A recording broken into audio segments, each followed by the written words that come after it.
ለእናንተ ይሁን።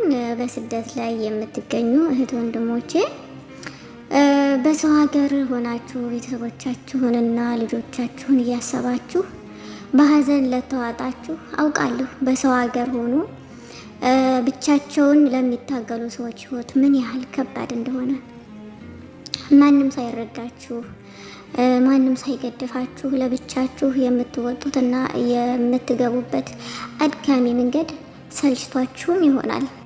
ልጆቻችንን ትቶ መሰደድ፣ ናፍቆትና የኑሮ ጫና ምን ያህል ከባድ እንደሆነ ያው ግልጽ ነው፣ እናውቃለን። ምናልባት ግን ለምን እኔ ላይ ይህ ሁሉ መከራ ደረሰ ብላችሁ ታስቡ ይሆናል።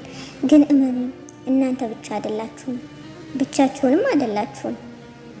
ሁላችንም በሁሉም ላይ ያለ ነገር ነው። ግን አንዳንድ ጊዜ አለ አይደለ፣ በቃ በእኛ ላይ ብቻ የሚደርስ ነው መስሎ የሚታየ ነው ማለት ነው። እና አንድ ነገር ግን አትዘንጉ፣ ከእያንዳንዱ ችግር በኋላ ምቾት አለ።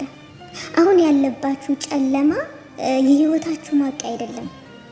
ይህ ፈተና እናንተን ይበልጥ ጠንካራ ለማድረግ የመጣ ነው እና አንዳንድ ጊዜ የሆነ ነገሮችን ያው በተጨናነቅን ሰዓትና ነገሮች ሲደራረቡብን አንዳንድ ጊዜ የሆነ ጥሩ የሆነ እንትን ሀሳብም አይመጣልንም፣ እንበሳጫለን።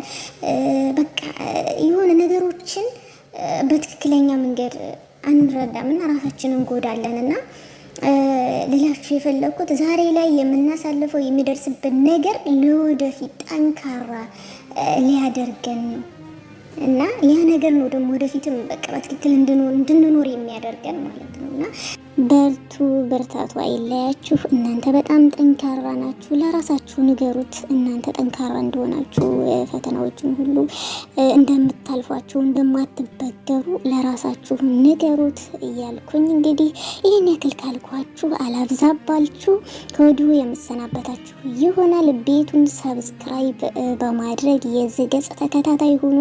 ተስፋ አትቁረጡ። ሁሌም በሰላም ቆዩ።